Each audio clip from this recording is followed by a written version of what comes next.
আসসালামু আলাইকুম, স্বাগত জানাচ্ছি RTV সন্ধ্যার সংবাদে। শুনছিলেন মার্কেন্টাইল ব্যাংক শিরোনাম। পুরো সংবাদে আপনাদের সঙ্গে আছি আমি নাবিলা হাসান, আমি সিনথিয়া রহমান। তরলীকৃত পেট্রোলিয়াম গ্যাস এলপিজির 12 কেজি সিলিন্ডারের দাম 1498 টাকা নির্ধারণ করা হলেও খুচরা পর্যায়ে তা বিক্রি হচ্ছে 1700 থেকে 1800 টাকায়। 200 থেকে 300 টাকা বাড়তি দামের জন্য সিন্ডিকেটের উপর দায় চাপালেন খুচরা ব্যবসায়ীরা। জ্বালানি বিশেষজ্ঞ ডক্টর ইজাজ হোসেন মনে করেন, মনিটরিং না থাকায় এমন হযবরল। শরীয়ত খানের রিপোর্ট। আন্তর্জাতিক বাজারে জ্বালানির দাম বৃদ্ধি পাওয়ায় দেশে ভোক্তা পর্যায়ে এলপিজির দাম বাড়ায় Bangladesh energy regulatory commission BERC। 1232 টাকার 12 কেজির সিলিন্ডারের দাম নির্ধারণ করা হয় 1498 টাকা। প্রতি মাসেই এলপিজির দাম নির্ধারণ করে BERC, তবে তা কার্যকর হয় না কোথাও। বরাবরের মতো এখনো বাড়তি দামেই বিক্রি হচ্ছে এলপিজি। 1498 টাকার সিলিন্ডার বিক্রি হচ্ছে 1700 থেকে 1800 টাকায়, আর 35 কেজি সিলিন্ডার 4800 থেকে 4900 টাকায়, যা গত মাসেও ছিল 3900 টাকা। 1350 টাকা থেকে 2 তারিখে কিনে হয়েছে 1700 টাকা ছোট বোতল, 3900 টাকা কিনে হয়েছে বড় বোতল 26 তারিখে 26 ঠিক আছে, আজকে হচ্ছে 4800 টাকা। আমাদের তো সমস্যা, আমরা তো ঘাটতে দিতেছি, এখন আমরা তো কিছু করার নেই, আমরা তো সব রেট করি, আমরা তো ডেলি রেট বাড়াতে পারতেছি না।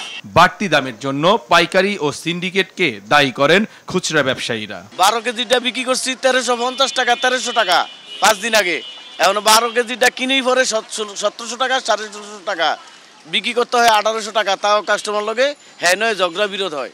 এটা মানুষের লগে একটা হাতাহাতি কিলাগিলি কাস্টমাররা দোকানদারের লগে জড়িয়ে দিছে। জ্বালানি বিশেষজ্ঞ ডক্টর ইজাজ হোসেন মনে করেন, আন্তর্জাতিক বাজারের কারণেই সরকার এলপিজির দাম বাড়িয়েছে। তবে বাজার মনিটরিং না থাকায় ব্যবসায়ীরা নিজেদের ইচ্ছে মতো দাম নির্ধারণ করছেন, যার চাপ পড়ছে ভোক্তাদের উপর। এলপিজি প্রস্তুতকারক, যারা এলপিজি স্টক করে, যারা বিক্রি করে, এরা একটা অতি মুনাফা করার একটা প্রবণতা আমরা দেখছি। যে কোনো একজন এটা করছে, তাদেরকে অবশ্যই খুব স্ট্রিক্টলি পানিশ করা উচিত। আন্তর্জাতিক বাজারে দাম কমে এলে সেদিকে লক্ষ্য রেখে আগামী মাসে দাম আবার কমে আসবে বলে আশা করেন এই বিশেষজ্ঞ। অবশ্যই এটার প্রভাব পড়বে জনজীবনে, কিন্তু একটা জিনিস হচ্ছে যে এই দামটা 1 মাসের জন্য বলবৎ, 1 মাস, শুধু 1 মাস। আমরা যারা এগুলো স্টাডি করি, আমরা দেখতে পাচ্ছি সামনের মাসে এটা কমবে। ওকে, কতখানি কমবে বলা difficult, but I am almost sure যে অ্যাটলিস্ট 100 টাকা তো কমবেই ডেফিনেটলি, কিংবা এই পুরোটাই কমে যেতে পারে। শরীয়ত খান, RTV, ঢাকা। গ্যাসের দামের বৃদ্ধির প্রভাব পড়েছে নিত্যপণ্যের বাজারে। মুরগির ডিম, মাছ, মাংস সহ দাম বেড়েছে সব ধরনের ভোগ্যপণ্যের।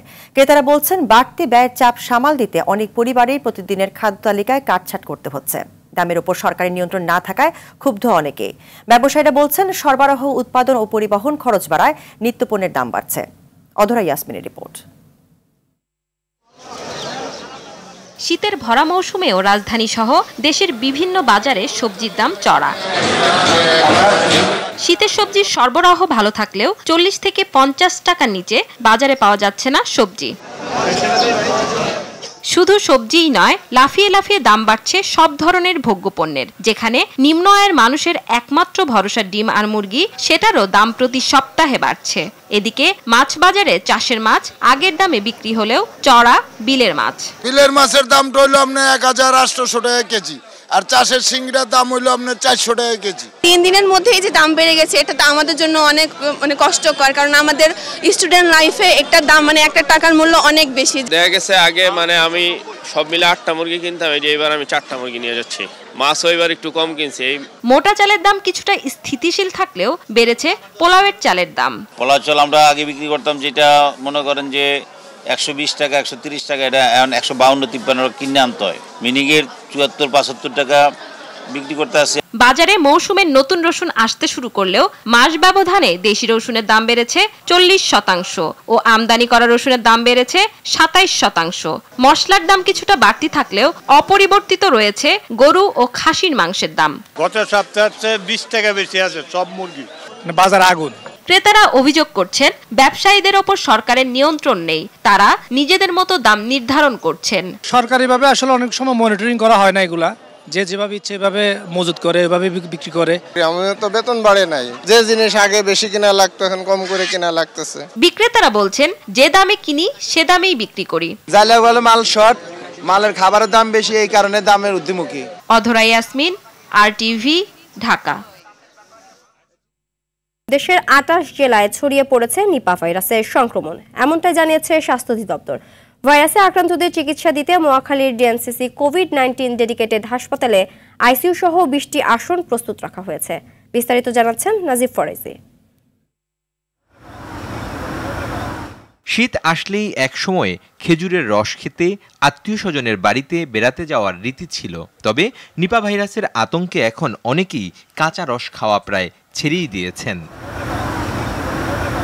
ভাইরাসটিতে আক্রান্ত হয়ে গেল 30শে জানুয়ারি নাটোরের বাগাতিপাড়ার স্কুল ছাত্র সিয়ামের মৃত্যু হয়। কাঁচা খেজুরের রস খাওয়ার কারণে তার মৃত্যু হয়েছে বলে জানান জেলা সিভিল সার্জন ডাক্তার রোজিয়ারা খাতুন। গত 17 জানুয়ারি নানা বাড়িতে গিয়ে রস খায় সিয়াম। পরে মাথা ব্যথা, জ্বর, কাশি ও শ্বাসকষ্ট দেখা দিলে গুরুতর অসুস্থ হয়ে পড়ে।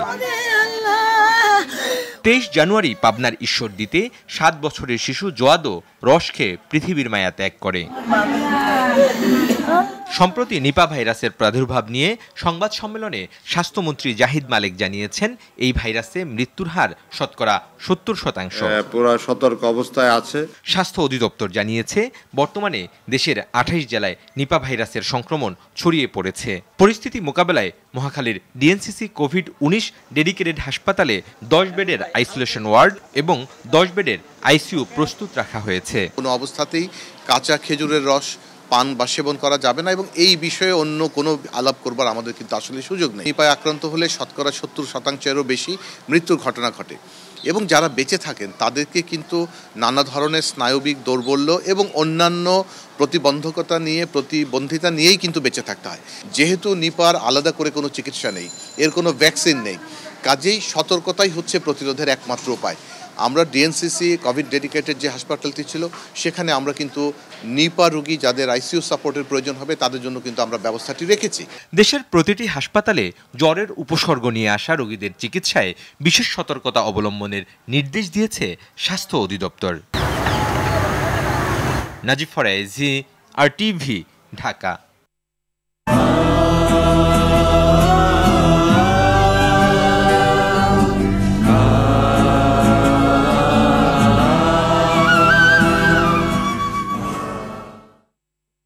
সাপ্তাহিক ছুটির দিনে পাঠক দর্শনার্থীদের পদচারণায় মুখর বইমেলা প্রাঙ্গণ। সকাল থেকে জমজমাট ছিল শিশু চত্বর। প্রথম শিশু প্রহরে সকালে সিসিমপুরের আয়োজন না থাকলেও বিকেলের আয়োজনে উল্লাস আর হাততালি দিয়ে সিসিমপুরের প্রতিটি চরিত্রকে স্বাগত জানায় শিশুরা।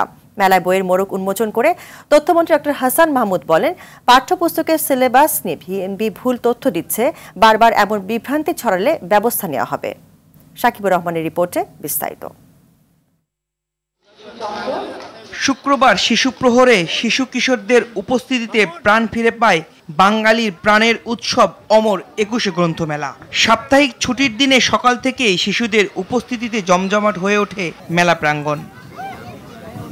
এমন আয়োজনে এসে উচ্ছ্বসিত ছিল নানা বয়সী শিশুরা।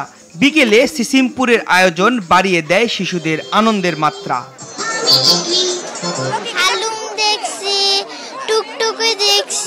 টুকটুকি গান করেছে। অন্যদিকে হাজার বইয়ের মধ্যে পছন্দের বই খুঁজে কেনে শিশু কিশোররা। পছন্দের তালিকায় কবিতা, ভূতের গল্প আর সায়েন্স ফিকশনের বই ছিল শীর্ষে।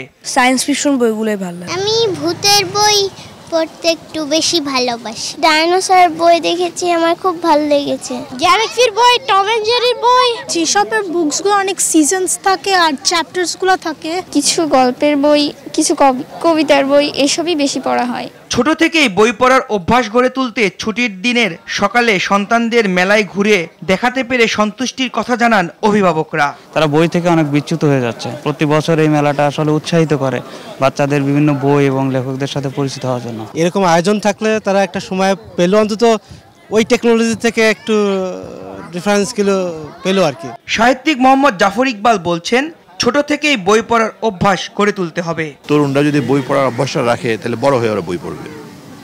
আর ওদেরকে বই পড়াটা যদি শেখাতে হয় তাহলে খুব ছেলেবেলা থেকে শেখাতে হয়। এদিকে শিশুদের পাশাপাশি অন্যান্য বইয়ের দোকানের ভিড় ছিল চোখে পড়ার মতো। তবে প্রকাশনীর মালিকরা বলছেন এবারের বই মেলা কিছুটা অগোছালো। শুরু থেকে মেলাগুলো একটু গোছালো হতে একটু সপ্তাহ বা 10 দিন সময় লাগে। শিশুদের পাশাপাশি বড়দের সায়েন্স ফিকশন, প্যারাসাইকোলজি বিশেষ করে বেশি। ফেসবুক, অনলাইন, এই ইন্টারনেট জগতে এসেছে, সবাই ই-বুকের দিকে কনভার্ট হচ্ছে। সকালে বইমেলা প্রাঙ্গণে 4টি বইয়ের মোড়ক উন্মোচন করেন তথ্যমন্ত্রী ডক্টর হাসান মাহমুদ। এ সময় পাঠ্যপুস্তক নিয়ে একটি মহল অহেতুক বিভ্রান্ত ছড়াচ্ছে বলে মন্তব্য করেন তথ্যমন্ত্রী। প্রয়োজনে আলেম ওলামাদের সাথেও বসে কোনো যদি ভুল ত্রুটি চিহ্নিত হয় সেগুলো সংশোধন করা হবে বলে শিক্ষা মন্ত্রণালয় থেকে বলা হয়েছে। আসলে কোনো ইস্যু নাই তো, এই জন্য এখন পাঠ্যপুস্তক নিয়ে লেগেছে। কোচিং ও নোটবুক ছাপানোর কাজে জড়িতরা এক হয়ে গুজব ছড়াচ্ছে বলেও অভিযোগ করেন তথ্য ও সম্প্রচার মন্ত্রী ডক্টর হাসান মাহমুদ। নোটবুক ছাপায় তারাও যুক্ত হয়েছে। সাকিবুর রহমান, RTV, ঢাকা। অমর একুশে গ্রন্থমেলা প্রাঙ্গণে আছেন সহকর্মী এহসানুল হক শাওন, সরাসরি যোগ দিচ্ছেন আমাদের সঙ্গে। শাওন, ছুটির দিনে কবি, সাহিত্যিক, পাঠক, দর্শনার্থীদের মিলন মেলায় মেলা কতটা জমজমাট দেখছেন? ধন্যবাদ সিনথিয়া। বইমেলার আজকের দিনটি যেন মানুষের কাছে একটি মিলনস্থল বা একটি আনন্দ ভূমিতে রূপ নিয়েছে। এই বইমেলার যে 11.5 লাখ প্রায় বর্গ মিটারের যে এলাকা, সেই এলাকার এবং প্রতিটি স্টলেই দেখবেন মানুষের ভিড় এবং ফাঁকা যে জায়গা রয়েছে, 2 স্টলের মাঝখানে যে হাঁটার পথ রয়েছে সেই পথেও দেখবেন যে হাজারো মানুষের ভিড় এবং বলা চলে যে বইমেলা প্রাঙ্গণ জুড়ে এবং আশেপাশের এলাকা জুড়ে কিন্তু আজকে মানুষের ভিড়। এবং আজকে যেহেতু ছুটির দিন, সেই ছুটির দিনের যে অবসর সময় করার যে সেই সুযোগটা মনে হয় রাজধানীবাসী এই বইমেলাতেই কাজে লাগাচ্ছেন। এবং আজকে আমরা দেখছি আকাশেও চাঁদ উঠেছে, সেই চাঁদের আলো হয়তো বইমেলাতে পৌঁছচ্ছে না, যে আমরা যে দেখছি বিদ্যুতের যে বাতি, সেই বাতির আলোতে, কিন্তু তারপরও মানুষ কিন্তু এই বইমেলায় এসে সেই দিনটি যে উদযাপন বা নতুন বইয়ের যে মলাটের গন্ধ, সেই গন্ধ শুকতেই যেন আজকে এসেছেন। এবং আমরা দেখছি যে বেশিরভাগ মানুষই কিন্তু বই কিনছেন না, অনেকেই আসছেন যারা বই দেখতে যে কি বই এসেছে, পুরনো বই আছে কিনা যেগুলি তারা দীর্ঘদিন ধরে খুঁজছেন বা কেনার জন্য অপেক্ষায় ছিলেন, টাকা জমিয়েছেন, এরকমটি কিন্তু আমরা দেখছি। এবং অনেকেই পরিবার পরিজন নিয়ে এখানে এসেছেন এবং বন্ধু বান্ধবকে নিয়েও এসেছেন। আমরা দেখি যে মোবাইলের যে আমাদের একটি আসক্তি বা কম্পিউটারে বসে থাকার যে একটি আসক্তি, সেই আসক্তি কাটিয়েও কিন্তু অনেকে এখানে ভিড় করেছেন এবং তাদের যে স্বজন বা বন্ধুদের সেদিকেও কিন্তু তারা বইয়ের দিকে অনেকে একটু হলেও তাদের বই দেখাচ্ছেন যে কি বই এসেছে, তাদের নতুন বইয়ের মলাটের মধ্যে বা বইয়ের মধ্যে যে পাতা, কাগজের পাতায়, সেই পাতায় কি লেখা রয়েছে, এমনটি কিন্তু তারা অনেকটাই দেখছেন। তো এই ছিল বইমেলা থেকে সবশেষ আমার কাছে। সিনথিয়া, ধন্যবাদ। অমর একুশে গ্রন্থমেলা থেকে জানাচ্ছিলেন এহসানুল হক শাওন। শিক্ষা প্রতিষ্ঠানে সব পাঠ্য বই না পাওয়া প্রসঙ্গে শিক্ষামন্ত্রী ডাক্তার দীপুমণি বলেছেন, শিক্ষার্থীদের সমস্ত বই 25 জানুয়ারির মধ্যে দেওয়ার কথা ছিল। তারপরও কোথাও পৌঁছাতে দেরি হয়ে থাকলে ওয়েবসাইট থেকে বই পড়ার পরামর্শ দিয়েছেন তিনি। সকালে চাঁদপুর সার্কিট হাউসে সাংবাদিকদের প্রশ্নের জবাবে মন্ত্রী বলেন, বর্তমান পাঠ্যক্রমে শুধু জ্ঞান ভিত্তিক নয়, দক্ষতা, সফট স্কিল ও মূল্যবোধ শেখার মধ্য দিয়ে শিক্ষার্থীরা স্মার্ট নাগরিক হিসাবে গড়ে উঠবে।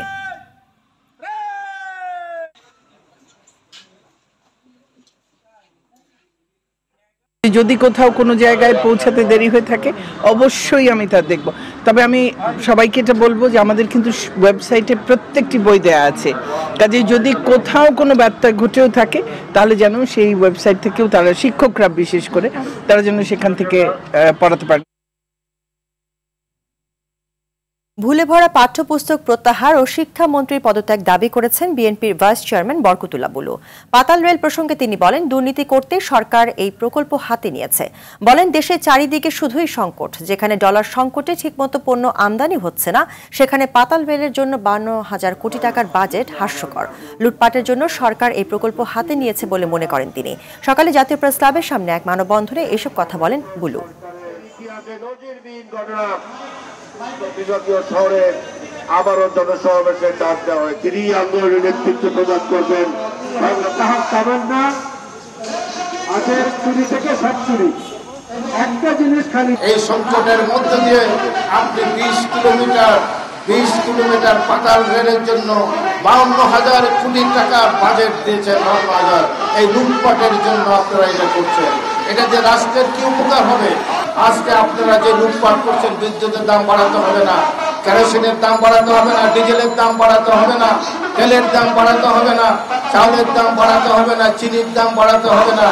আপনারা যে লুট করেছেন সেই অর্থগুলো ফেরত দিয়ে দেন, তাহলে দেশের মানুষের স্বাভাবিক অবস্থা ফিরে আসবে, নিত্য প্রয়োজনীয় দ্রব্য। বৈশ্বিক গণতন্ত্র সূচকে 2 ধাপ এগিয়েছে বাংলাদেশ। আন্তর্জাতিক সংস্থা ইকোনমিস্ট ইন্টেলিজেন্স ইউনিটের হিসেব অনুযায়ী 167টি দেশ ও অঞ্চলের মধ্যে বাংলাদেশের অবস্থান এখন 73তম।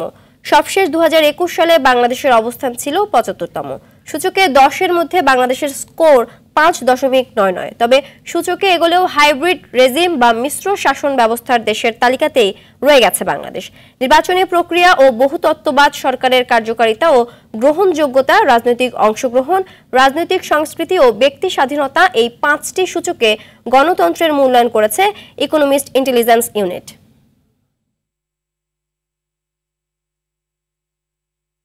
এলাকায় রাজনীতির পাশাপাশি ঠিকাদারি পেশার ভুয়া লেবাসের আড়ালে ঢাকায় এসে করেন ডাকাতি। পুরান ঢাকায় মোট অঙ্কের টাকা লেনদেনকারীকে টার্গেট করে তারা সুযোগ বুঝে পুলিশ পরিচয় উঠিয়ে নিয়ে হাতে নেয় সর্বস্ব।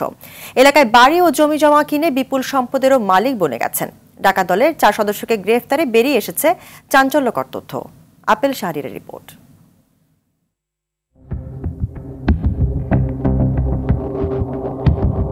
রাজধানীর সূত্রাপুরে খাবারের দোকানে বসে ডাকাতির পরিকল্পনা করতে দেখা যায় কয়েকজনকে। টার্গেট ব্যক্তিকে কোথা থেকে উঠিয়ে নেওয়া হবে সে ছক কষার মুহূর্তে হাজির গোয়েন্দা পুলিশ।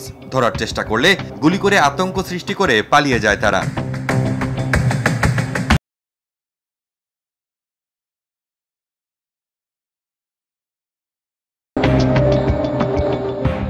ব্যবসায়ীদের অস্ত্র ঠেকিয়ে টাকা ছিনিয়ে নেওয়ার কয়েকটি ঘটনার তদন্তে উঠে আসে সংঘবদ্ধ ডাকাতির মূল হোতা কাউসার ও মাহতাব থাকেন পটুয়াখালীতে। সেখানে এলাকায় রাজনীতির পরিচিত মুখ হলেও ঢাকায় এসে করেন ডাকাতি। মজিবর আর জামাল ওরা কি করে খবর দেয়, খবর দিলে ওরা দেখে গাড়িতে গেলে ওই গাড়িতে আমাদের বলে দেয়, আমরা সামনে যাইয়া হুন্ডা দিয়ে সামনে যাইয়া পুলিশ পরিচয় আগ্নেয়াস্ত্র দেখাইয়া লোকটা নামাই নিয়ে আসি, নামাইয়া ওনার ব্যাগটা রেখে ওনার ছেড়ে দিই। অন্যরা কেউ আওয়ামী লীগের নেতা, কেউ বিএনপির নেতা, যে রেখি করে সে নেয় 2 ভাগ, যে আগ্নেয়াস্ত্র চালায় সে নেয় 2 ভাগ, যারা ওই হুন্ডা চালায় এরা নেয় 1 ভাগ। টাকা ছিনিয়ে নিয়ে ব্যবসায়ীদের ছেড়ে দেওয়া হয় নির্জন এলাকায়। বাস 4 জন লোক বাসকে গতিরোধ করে এবং বাসে 4 জন লোক অস্ত্র সহ ওঠে। ওকে আমাকে ডিবি এবং পুলিশের পরিচয় দেয়, দেওয়ার পর আমাকে বাস থেকে টেনে এসে নামায়। নামানোর পরে আমাকে মৃত্যু ভয় দেখায় আমার কাছ থেকে আমার যে ব্যাগে টাকা ছিল 41 লক্ষ টাকা, টাকাটা ছিনিয়ে নিয়ে যায়। ডাকাতির টাকা দিয়ে এলাকায় বাড়ি ও জমি জমা সহ বিপুল অর্থের সন্ধান পেয়েছে গোয়েন্দা পুলিশ। এরা কোনো নগদ টাকা হাতে রাখে না, ওরা স্থানীয় এলাকাগুলোতে বা বিভিন্ন জায়গাতে জায়গা কিনে, বাড়ি বানায়, মোটরসাইকেল কিনে, তারপরে বিভিন্ন প্রাইভেট কার এবং ট্রাক্টর এগুলো কিনে টাকাটাকে সাথে সাথে ইনভেস্ট করে ফেলে। অপরাধীদের অপতৎপরতা রোধে গোয়েন্দা নজরদারি বাড়ানো হয়েছে বলে জানান অতিরিক্ত পুলিশ কমিশনার হারুনুর রশিদ। ফন্ডি টাকা যারা ছিনতাই করে, স্বর্ণ যারা লুট করে, এরকম অনেকের নাম আমরা পেয়েছি। আমাদের ডিবি পুলিশ প্রত্যেকটা ইউনিট ঢাকা শহরের প্রতিটি জায়গায় কাজ করছে এবং সামনে যেহেতু রমজান আসছে, এটাকে ঘিরে অপরাধ প্রবণতা আর একটু বাড়তে পারে, সে লক্ষ্যেই আমাদের তৎপরতা আমরাও বৃদ্ধি করেছি। রাজনৈতিক পরিচয় অপরাধ করে পার পাওয়ার সুযোগ নেই বলেও জানান তিনি। Apple Shahriar, RTV, Dhaka. গাজীপুরের কালিয়াকৈর ও নওগাঁ থেকে 5 কেজি হেরোইন উদ্ধার করেছে ল্যাব। আনুমানিক 5 কোটি টাকা মূল্যের এই মাদকের চালানের সঙ্গে জড়িত সন্দেহে 3 জনকে গ্রেফতার করা হয়। ল্যাবের মুখপাত্র কমান্ডার খন্দকার আল মঈন জানান, অভিনব কায়দায় ভারত থেকে মাদক এনে নারীদের দিয়ে দেশের বিভিন্ন জেলায় সরবরাহ করে আসছিল মূল হোতা শাকিবুর রহমান। আপেল শাহরিয়ারের আরেকটি রিপোর্ট। প্রতিবেশী দেশ থেকে রাজশাহীর গোদাগাড়ি সীমান্ত দিয়ে হেরোইন এনে অপকর্ম করে আসছিলেন সাকিবুর রহমান আর বান্ধবী রাজিয়া খাতুনকে নিয়ে মোটরসাইকেলে করে অভিনব কায়দায় দেশের বিভিন্ন জেলায় চাহিদা মতো সরবরাহ করতেন।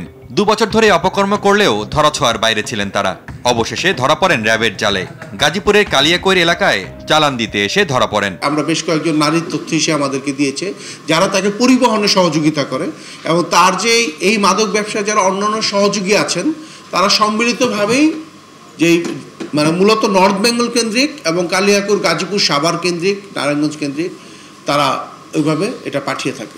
মাদক পরিবহনের জন্য যারা মাদক বিভিন্ন জায়গায় নিয়ে যেত পরিবহন করে রাজিয়ার মতো, তাদেরকে প্রতি পরিবহনের পর বা মাদক পরিবহন করে পৌঁছে দেওয়ার পর 15 থেকে 20 হাজার টাকা তাদেরকে দিতেন, এবং এই অধিকাংশ ক্ষেত্রেই এই মাদকগুলো তিনি বাকিতে সংগ্রহ করতেন। ক্লায়েন্টদের কাছে পৌঁছে দেওয়ার পরে সেটা মোবাইল ব্যাংকিং হোক বা হাতে হাতে টাকা পাওয়ার পরে মূলত এই মাদকের টাকা পরিশোধ করতেন। ভারত থেকে নদীপথে প্রতি মাসে অন্তত 5 কেজি হেরোইন নিয়ে আসার কথা গ্রেফতারকৃতরা স্বীকার করেছে বলে জানান র্যাবের মুখপাত্র। তার বক্তব্য অনুযায়ী তার সহযোগী রয়েছে, তারা আরও সহযোগী রয়েছে, একজন সহযোগী খুব ঘনিষ্ঠ সহযোগী তারা পার্টনার হিসেবে এসে বলছে, তাকেও আমরা খুঁজছি। মাদকের পরিমাণ বেশি থাকে তখন যে চক্রের যে অন্যতম হোতা সাকিব, সে সহ চক্রের অন্য সহযোগী মালামাল পৌঁছে দিত এবং অনেক ক্ষেত্রে হাতে হাতে অর্থ সংগ্রহ করত।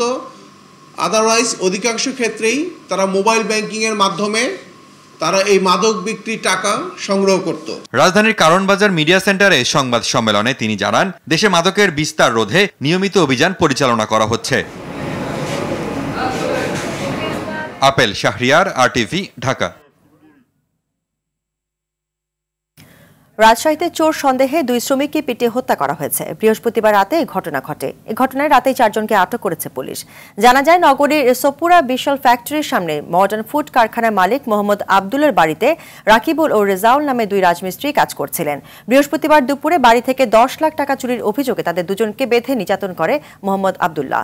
পরে ওই বাড়িতে অভিযান চালায় পুলিশ। গুরুতর আহত অবস্থায় 2 জনকে উদ্ধার করে রাজশাহী মেডিকেল কলেজ হাসপাতালে নেওয়া হলে চিকিৎসক একজনকে মৃত ঘোষণা করেন। তার কিছু সময় পর আরেকজনের মৃত্যু হয়। সিলেট ওসমানী আন্তর্জাতিক বিমানবন্দরে বিমান ওঠানামা স্বাভাবিক হয়েছে। 2.5 ঘন্টা পর বিকাল 4টার দিকে বিমান ওঠানামা শুরু হয়। এর আগে দুপুরে উড্ডয়নকালে বাংলাদেশি বিমানের একটি ফ্লাইটের চাকা ফেটে যায়। তাৎক্ষণিক ফ্লাইটটি রানওয়ে থেকে ফিরিয়ে এনে যাত্রীদের নিরাপদে নামানো হয়। অল্পের জন্য রক্ষা পান 148 যাত্রী। বিমানবন্দরের সহকারী পরিচালক শহীদুল ইসলাম, বাংলাদেশ বিমানের ফ্লাইটটি রানওয়েতে গেলে উড্ডয়ন করার 1000 মিটারের মধ্যেই চাকা ফেটে যায়। সঙ্গে সঙ্গে বিমানটি ঘুরিয়ে স্টেশনে এনে যাত্রীদের নিরাপদে নামানো হয়।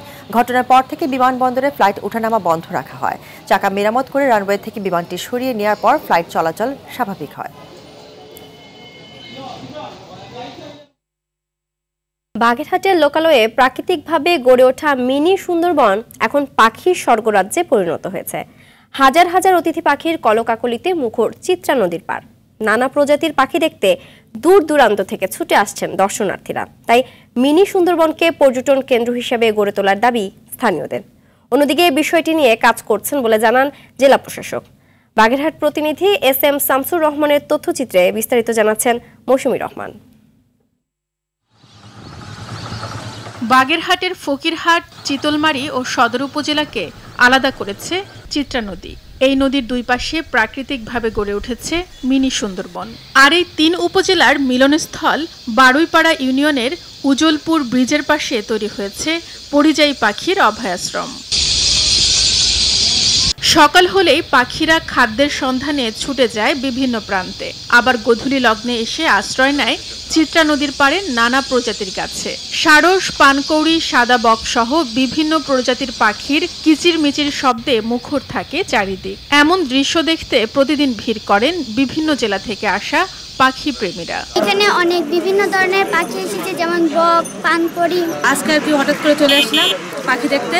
তো আসলে জায়গাটা অনেক সুন্দর, অনেক পাখি এবং দেখে খুবই মুগ্ধ হয়েছি। ছুটির দিন আজকে আসছি পরিবার নিয়ে, ছেলে নিয়ে, সন্তান নিয়ে, সবাইকে নিয়ে আসছি, খুব ভালো লাগতেছে। পাখি শিকার বন্ধে কার্যকরী ব্যবস্থা গ্রহণের পাশাপাশি প্রাকৃতিকভাবে গড়ে ওঠা মিনি সুন্দরবনকে পর্যটন কেন্দ্র হিসেবে গড়ে তোলার দাবি জানান স্থানীয়রা। পাখিগুলোর দেখাশোনার একটা দায়িত্ব প্রদান করত, তাহলে আমাদের এই জায়গায় পাখিগুলো ভালো থাকতো। আশপাশের কোনো একটি এলাকায় যদি একটি রিসোর্ট বা বিভিন্ন পর্যটকদের থাকার ব্যবস্থা করে দিত, তাহলে এই জায়গাটিতে যেমন আরো বেশি উন্নত হতো। অন্যদিকে স্থায়ীভাবে পাখির অভয়ারণ্য ও দর্শনার্থীদের জন্য ওয়াচ টাওয়ার নির্মাণের পরিকল্পনা নেওয়া হচ্ছে বলে জানান জেলা প্রশাসক। জায়গাটা সংরক্ষণ করা এবং কোনোভাবেই যেন অবৈধভাবে এই পাখি শিকার করতে না পারে, ওখানকার ইউনিয়ন পরিষদের চেয়ারম্যান, মেম্বার এবং সুশীল সমাজ, সাংবাদিক সবাইকে নিয়ে আমরা ওখানে মিটিং করেছি এবং সবাইকে সতর্ক করে দিয়েছি। যোগাযোগ ব্যবস্থার উন্নতি ও পর্যাপ্ত সুযোগ সুবিধার ব্যবস্থা করা হলে আরো পরিচিতি পাবে স্থানটি। এতে নতুন কর্মসংস্থান সৃষ্টি হবে বলে প্রত্যাশা সকলের। মৌসুমী রহমান, RTV। দেশ যাতে অস্থিতিশীল না হয় শিক্ষার্থীদের সেদিকে নজর রাখার আহ্বান জানিয়েছেন বাণিজ্যমন্ত্রী টিপু মুন্সি। দুপুরে জগন্নাথ বিশ্ববিদ্যালয়ের ম্যানেজমেন্ট স্টাডিজ অব অ্যালামনাই অ্যাসোসিয়েশনের পুনর্মিলনী অনুষ্ঠানে একথা বলেন তিনি। মন্ত্রী বলেন, অনেক কষ্ট ও রক্তের বিনিময়ে এদেশের স্বাধীনতা এসেছে। 52 বছর আগের সেই কষ্টের কথা মনে রেখে নতুন প্রজন্মকে দেশকে সঠিক পথে নিয়ে যেতে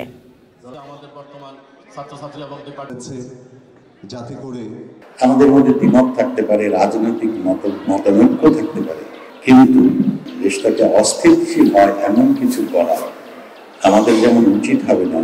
আজকে নতুন প্রজন্মের মানুষ যারা, তাদের উদ্দেশ্যে বলি, এই দেশটা 52 বছর আগে স্বাধীন হয়েছে, কিন্তু সেই দেশটাকে তো আমাদের একটা লক্ষ্যে নিয়ে যেতে হবে, একটা জায়গায় নিতে হবে যেন এদেশের মানুষ মনে করে যে আমাদের স্বাধীনতাটা ফলপ্রসূ হয়েছে।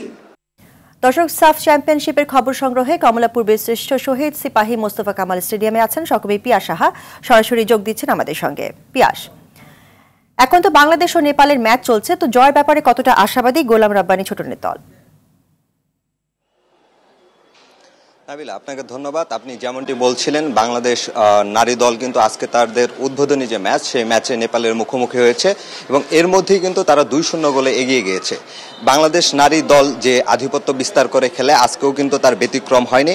ম্যাচের শুরু থেকেই কিন্তু তারা নেপালের উপর আধিপত্য বিস্তার করে খেলছে এবং তারা কিন্তু 2-0 গোলে এগিয়ে গেছে। এখন এই আপনাকে জানাই যে এই অনূর্ধ্ব নারী টুর্নামেন্টটি কিন্তু 4টি দল নিয়ে হচ্ছে, মূলত ভারত, নেপাল, ভুটান ও বাংলাদেশ। এই 4টি দলের মধ্যে কিন্তু শিরোপার দাবিদার হিসেবে ভারত, নেপাল ও বাংলাদেশকে বলা হচ্ছে এবং আজকে যদি বাংলাদেশ নেপালের বিপক্ষে একটি জয় তুলে নিতে পারে, তাহলে বাংলাদেশের কিন্তু ফাইনালে যাওয়ার যে পথটা, সেই পথটা কিন্তু অনেকটাই সহজ হয়ে যাবে। কারণ রাউন্ড রবিন লিগের পদ্ধতিতে যেহেতু খেলা, তো এই পদ্ধতিতে আপনি এখানে 2টি জয়ই আপনাকে ফাইনালের পথে নিয়ে যাবে এবং বাংলাদেশ যদি আজকে এই নেপালের বিপক্ষে একটি জয় তুলে নিতে পারে, তাহলে আরেকটি ম্যাচে জয় হলে বাংলাদেশের ফাইনালের পথটা পরিষ্কার হয়ে যাবে। তো বাংলাদেশ এখন পর্যন্ত যেমন দাপট দেখিয়ে খেলছে, আসলে নেপালকে এক ধরনের তারা আধিপত্য বিস্তার করে খেলছে, তো তেমনটা ধরে রাখতে পারলে আশা করা যাচ্ছে যে নেপালের বিপক্ষে সেই কাঙ্ক্ষিত জয়টি, গোলাম রব্বানী ছোটনের দল শিষ্যরা সেই কাঙ্ক্ষিত জয়টি নিয়ে মাঠ ছাড়বে। নাবিলা, ধন্যবাদ আপনাকে। সাফ অনূর্ধ্ব 20 নারী চ্যাম্পিয়নশিপের খবর জানাচ্ছিলেন পিয়াস সাহা। সন্ধ্যা সংবাদে পর্যন্তই। সবশেষ সংবাদ জানতে যে কোনো মোবাইল ফোন থেকে 24141 নম্বরে ডায়াল করুন। রাতের সংবাদ 11:30টায় দেখার আমন্ত্রণ রইল। ধন্যবাদ সবাইকে। ধন্যবাদ।